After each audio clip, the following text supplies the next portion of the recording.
आज हम सामाजिक विज्ञान विषय के अंतर्गत राजनीति विज्ञान के बारे में पढ़ेंगे और आगे समझेंगे।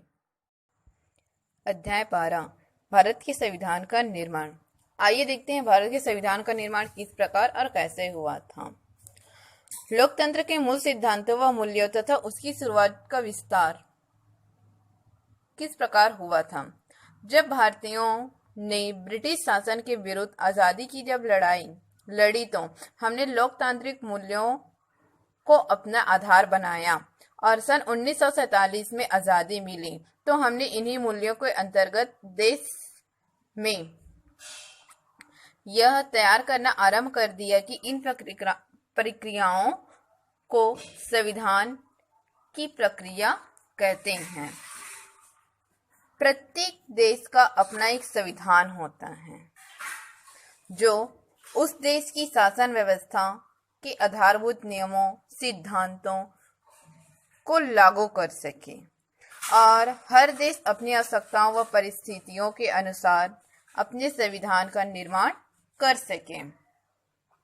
भारत का संविधान एक बड़ा संविधान माना गया है। वह एक लिखित संविधान के रूप में भी माना जाता है। उस राष्ट्र के मूल उद्देश्यों व प्राथमिकता एवं शासन तंत्र को गठित करने के लिए व्यवस्था और उसकी सीमाओं को निर्धारित करने के लिए यह कार्य किया गया, जिनका उपयोग करके देश की सरकार जनता की समस्याओं को दूर कर सके। भारत की संविधान आवश्यकता क्यों? सबसे बड़ी समस्या ये थी कि संविधान की आवश्यकता क्यों महसूस हुई। ऐसा क्या कारण था जिसके कारण संविधान की आवश्यकता महसूस की गई थी।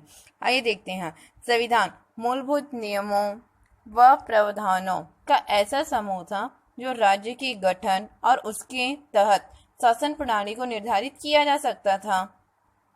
एक लोकतांत्रिक व्यवस्था में माना जाता है कि समाज के जो लोग हैं मिलकर अपने हितों के लिए राज्य का निर्माण करते हैं और वे अपने जीवन को संचालित करने के लिए कुछ अधिकारों को राज्य को सौंप देते हैं, जिससे सामूहिक जीवन को सुचारू रूप से अच्छी तरीके से चल सके।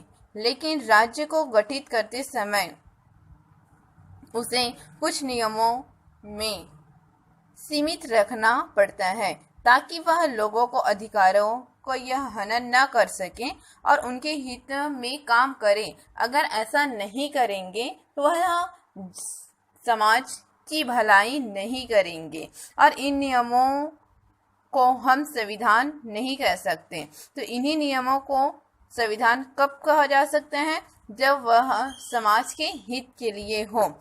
संविधान के माध्यम से यह भी तय किया जाता है कि समाज में जो निर्णय लेने की शक्ति है वह किसके पास हो और सरकार कैसे गठित करे और उसका स्वरूप कैसा होना चाहिए। संविधान का कार्य जो सरकार द्वारा नागरिकों पर लागू किए जाएंगे वह अधिनियम या कानूनों की जो सीमा भी एक निश्चित होनी चाहिए और ये सीमा ऐसी होनी चाहिए कि सरकार भी उनका उल्लंघन न कर सके। जैसे आ जाता है मौलिक अधिकार। संविधान परिवर्तनशील है, जैसे बदलते परिस्थिति के अनुरूप बदल सकता है, लेकिन संविधान में परिवर्तन की जो प्रक्रिया है और परिवर्तन की जो सीमा निर्धारित होती है वह शासन की ऐसी क्षमता प्रदान किया जाए जिससे वह जनता के विभिन्न आवश्यकताओं को पूर्ण कर सके और न्यायपूर्ण समाज की स्थापना भी हो सके और परिस्थितियों और वातावरण के अनुसार भी विकास किया जा सके। व्यापक का अर्थ होता है संविधान किसी राष्ट्र के जो उद्देश्य व आधारभूत मूल्यों को निरूपित करता है। जैसे कि समाज के लोग मिलकर क्या करना चाहते हैं और वे क्यों एक साथ रहना चाहते हैं और उनके द्वारा बनाए गए राज्य के किन मूल्यों को लेकर चलना चाहिए। यह सभी समाज द्वारा निर्धारित होता है। यह सब संविधान को अंकित कर रहा है, क्योंकि उदाहरण के रूप में दिया है जैसे भारत भारत की संविधान की उद्देशिका में यह कहा गया है कि हमारा लक्ष्य है जो सबके लिए समानता हो, न्याय हो, स्वतंत्रता, भाईचारा सुनिश्चित करना चाहिए। इसके लिए हमने ऐसे राज्य का गठन किया जो लोकतांत्रिक हो, धर्मनिरपेक्ष हो और समाजवादी हो, जो किसी प्रकार के निर्णय लेने के लिए किसी बाहरी ताकत या सहयोग की आवश्यकता न हो, वह लोकतंत्र की सहायता से निर्णय लिया जा सके। संविधान सभा का गठन और उनके काम करने के जो तरीके हैं किस प्रकार करते थे। द्वितीय विश्व युद्ध की समाप्ति के बाद जब 1940 में ब्रिटिश सरकार ने लॉर्ड पैथिक लॉरेन की अध्यक्षता में एक समिति से यह पता करने के लिए भेजा कि भारत में जो स्वतंत्र भारत थे वह शासन व्यवस्था कैसी है, क्या नए संविधान की निर्माण की प्रक्रिया कर रहे हैं या कैसी होगी, यह जानना चाहते थे। उनका मानना यह था कि सभी वयस्क मताधिकारों द्वारा संविधान सभा का गठन हो, लेकिन बहुत से लोगों को यह लगा कि इसे बहुत समय लग जाएगा, तो इसके लिए उन्होंने यह तय किया कि समिति की जो व्यापक विचार विमर्श करके यह सुझाव निकाले कि 1935 के नियमों के अनुसार क्या करना चाहिए। चुनी गई जो प्रांतीय विधानसभाओं का उपयोग जो निर्वाचन में करते हैं, निर्वाचन मंडल में जो प्रतिनिधि चुनने वाले हैं, तो उनको क्या करना चाहिए, सीधे चुनाव न कराकर पहले से जो चुनी गई प्रांतीय सभाओं ने प्रतिनिधि चुनकर संविधान सभा का गठन किया था, जिसमें प्रति 10 लाख की जनसंख्या में एक प्रतिनिधि प्रांतों की जो विधानसभा द्वारा चुना गया। इनमें 11 प्रांतों से 292 प्रतिनिधि थे। रजवाड़ों ने 93 तथा दिल्ली, अजमेर, मारवाड़, कुर्ग व बलूचिस्तान के संभाग में एक एक प्रतिनिधि सहित सभा के लिए क्या हो गए, कुल 389 सदस्य अप्रत्यक्ष मतदान प्रणाली में जुलाई 1946 तक चुन लिए गए। इसी बीच देश के बंटवारों से संबंधित बात चल रही थी और अनेक समस्याएं भी आ रही थी। जब संविधान सभा की प्रथम बैठक 9 दिसंबर 1946 को हुई, तब यह स्पष्ट नहीं था कि भारत एक रहेगा कि बट जाएगा। क्या भारत में अनेक राजा रजवाड़ों भारत में सम्मिलित होंगे या स्वतंत्र राज्य बनेगा, इसे बहुत समस्याएं हो रही थी। ऐसे में भारत की संविधान सभा की बैठकें जो शुरू हुई, लेकिन वह पूरे दौर पर संविधान का निर्माण कार्य चल रहा और 11 दिसंबर 1940 को डॉक्टर राजेंद्र प्रसाद संविधान सभा के स्थायी सदस्य चुने गए।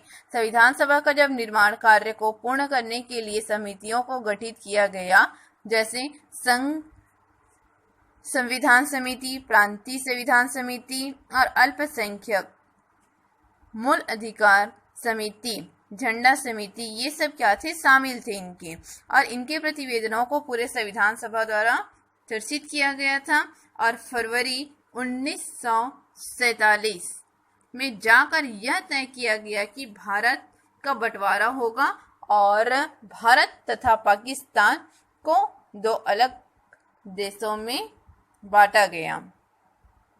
17 मार्च जो है 1947 को संविधान की जो मुख्य विशेषताओं के संबंध में विचार विमर्श हुआ, जिसमें केंद्रीय विधानसभा मंडल के सदस्यों को उनकी राय लेने के लिए भेजी गई, जिसमें अल्पसंख्यक एवं मौलिक अधिकार परामर्श समिति में प्रश्नावली एवं पारदर्शिता के साथ समाचार पत्र पत्रिकाओं के माध्यम से भी जनता पर यह संचारित किया कि समाचार पत्रों या आम सभाओं को इन प्रश्नों से विभिन्न प्रस्तावों पर चर्चा या विचार विमर्श करना चाहिए और पत्रों के माध्यम से समिति तक पहुंचाया जाए। इस तरह संविधान सभा के कार्य पर जन चर्चा भी विषय बनते रहेंगे। इस प्रकार अप्रैल 1947 के बाद धीरे धीरे राजा महाराजा अपने प्रतिनिधियों को संविधान सभा में भेजने लगे, जिससे 14 से 30 अगस्त 1947 के बीच स्वतंत्रता प्राप्त करने या होने पर संविधान सभा का विशेष अधिवेशन भी हुआ था और संविधान सभा ने स्वयं को प्रभुत्व संपन्न मानकर कार्य करना प्रारंभ किया। लेकिन सर्वप्रथम 29 अगस्त 1947 को संविधान प्रारूप समिति में डॉक्टर भीमराव अंबेडकर के नेतृत्व में बनाई गई थी, तब तक राजा रजवाड़े को भारतीयों संघ में सम्मिलित करने की कार्यवाही भी शुरू हो गई थी। वहीं दूसरी ओर जो पाकिस्तान से कश्मीर पर अधिकार के प्रश्न पर युद्ध हो रहा था, दोनों देशों में सांप्रदायिक हिंसा भी हो रही थी। भारत पाकिस्तान विभाजन के लिए सीमा रेखा का निर्धारण भी हो रहा था, जिसमें संविधान सभा के प्रारूप समिति के 60 देशों के संविधान विशेषज्ञों से ज्ञान प्राप्त कर विश्लेषण कराया, जिसके उनके निष्कर्ष में यह आया कि संविधान सभाओं में जनसामान्य से भी साझा समझा जाए कि वे इन पर अपनी राय दे सकें, और यह गहन विचार करके संविधान में एक प्रारूप तैयार किया गया, जिसे 25 फरवरी 1948 को प्रस्तुत किया गया था और इसे मुद्रित कर प्रकाशित भी कराया गया था और टिप्पणी सुझाव एवं आलोचना आमंत्रित की गई थी और इन आलोचनाओं पर विशेष समिति विचार करती थी तथा समस्त निष्कर्ष प्रतिवेदनों द्वारा पुनः प्रकाशित कराया गया। 4 नवंबर सन 1948 को भीमराव अंबेडकर ने संविधान का पूर्ण प्रारूप प्रस्तुत किया था और स्पष्ट भी किया था कि 1935 में अधिनियम का अधिकांश भाग जो है क्यों लिया गया तथा भारत में कैसी शासन प्रणाली होनी चाहिए। इस प्रकार 15 नवंबर 1948 को प्रारूप पर खंडवार एक विचार विमर्श हुआ। विचार विमर्श होने के बाद इसके लिए उन्होंने 11 माह लगातार अधिवेशन में लगे हुए थे। फिर 17 सितंबर 1949 तक वह 2500 संशोधन प्रस्तावों को तर्क किए। फिर 8 जनवरी 1949 तक वे 67 अनुच्छेदों पर निर्णय हुआ। इसे प्रथम वाचन भी कह सकते हैं। और इसी प्रकार वह 16 नवंबर 1949 तक कुल 386 अनुच्छेदों पर विचार विमर्श भी किया। आगे 17 नवंबर 1949 को संविधान सभा ने प्रारूप का तीसरा वाचन प्रारंभ किया था और इस वाचन में प्रारूप के अनुरूप कुल 395 अनुच्छेद, 8 अनुसूची व 22 भागों की चर्चाएं सम्मिलित की गई थी और 26 नवंबर 1949 को इन्हें स्वीकृत भी किया गया था, जिससे 24 जनवरी 1949 को संविधान को दी। इस प्रकार ये अंग्रेजी व हिंदी में थी। अंग्रेजी में एक मुद्रित प्रति भी प्रस्तुत की गई थी। अध्यक्ष जो डॉक्टर राजेंद्र प्रसाद ने के निवेदन पर समस्त सदस्यों ने सभी तीनों प्रतियों पर हस्ताक्षर किए और राष्ट्रगान एवं वंदे मातरम गायन के साथ संविधान सभा का कार्यकाल समाप्त हुआ और संविधान निर्माण में कुल 2 वर्ष 11 माह और 18 दिन का समय लग गया था। भारत का संविधान निर्माण और ऐतिहासिक संदर्भ। इसका अर्थ ये होता है भारत के जो संविधान निर्माण है वह प्रक्रिया जो है इतिहास का बहुत लंबे समय से चला आ रहा है।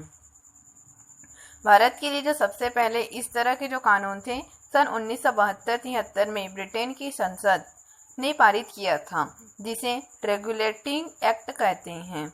तब भारत में कई प्रांतों में इंग्लिश ईस्ट इंडिया कंपनी शासन स्थापित हो चुका था। इसे ईस्ट इंडिया कंपनी का शासन भी कह सकते हैं। और सन 1985 में स्वतंत्रता आंदोलन लगातार यह मांग कर रही थी कि वह शासन में भारतीयों की भूमिका को बढ़ाया जाए। इस प्रकार प्रथम विश्व युद्ध के बाद विश्व भर में लोकतंत्र की लहर प्रभाव हुई और भारतीयों ने सार्वभौमिक मताधिकार के आधार पर पूरी तरह चुनी गई व लोगों के प्रति उत्तरदायी सरकार की मांग भी होने लगी थी, जिससे सन 1928 में भारत के सभी राजनीतिक दलों ने मोतीलाल नेहरू की अध्यक्षता में एक समिति गठित की, जिसे भारत के लिए एक संविधान का प्रारूप तैयार करना था। इस प्रारूप के मुख्य प्रावधान थे, जिनमें पूर्ण जिम्मेदार सरकार यानी मतलब सभी वयस्क महिलाओं व पुरुषों द्वारा चुनी गई सरकार चाहिए। दूसरा था अल्पसंख्यकों के लिए आरक्षण उपलब्ध हो और तीसरा है नागरिक अधिकार जैसे अभिव्यक्ति की स्वतंत्रता, धार्मिक की स्वतंत्रता व पंथ निरपेक्ष शांतिपूर्ण सभा यह गठन संघ बनाने का अधिकार होना चाहिए। और एक आ जाता है लास्ट चौथा है भाषा के आधार पर प्रदेशों का पुनर्गठन भी होना चाहिए।